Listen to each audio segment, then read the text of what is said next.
Erokamano kuom medo kete Ramogi TV. Wadhi nyime. Riwruok ma jotelo ma mine pacho kaendi KEWOPA chano chwalo paro mar chike od bura mabiro konye kedo kod dhao mar ratich mine mago mapek kaachiel kod man kod jumbe 12 e nyodo. Kaluwore kod nonro ma KEWOPA mane gitimo higa mag 2015, tamalo 20 mar mine pacho kaendi oseroch ratichgi kinde magi konyore kata ka giyach ka kwan ni gikoni medore higa ka higa. Judith Omondi ni kod ler mathoth. Jotelo ma opogore ochako wuoth mar twak ewi kaka ginyalo kedo kod midhiero mayudo joma mine, mayach kod manyuol, obstetric violence. Romoni ne olos kod riwruok mar jotelo ma mine od bura KEWOPA.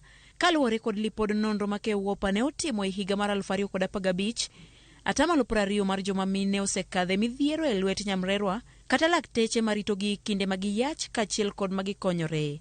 Bende atamalo 4 ne otimnegi chenro moko mag thieth ma ok gipuodho ka atamalo 8 to ratiro margi mar kano wechegi ma opondo ne okoriti. Sama miyo dhi nyuol en a matter of life and death.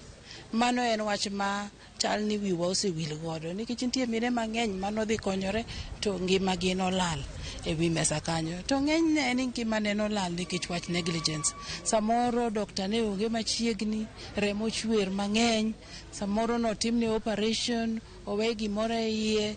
To nitie kata jomoko ma osekale gini ma bang' nyuol odhi odere.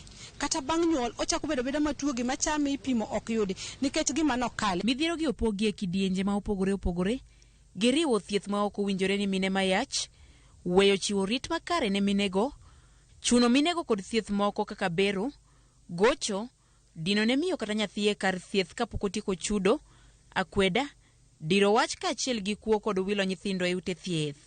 Magi ng'ur magisechwalo e od bura kendo gichano loso chike mabiro konyo kedo ne ratiro mar minego. Those figures are higher than what we are actually dealing with.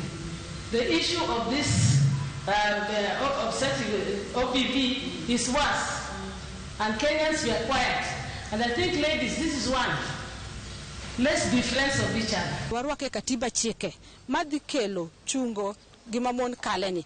Wadwaro ni sani ka daktari kata nas kata jakonyi nyuol obiro konyi to otimo ni achaye samu konyino wanyalo tere kot muachung muayal kes no matue kata magoe fine. Kata kamano, lakteche makonyo joma mine ahinya to e ute thieth mag piny owacho ywak ni kamoro ywak ne gi to gin be tich ohewogi.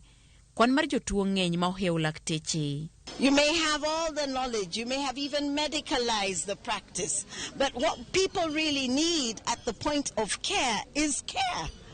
Just the softer skills. So I think the training in that is critical.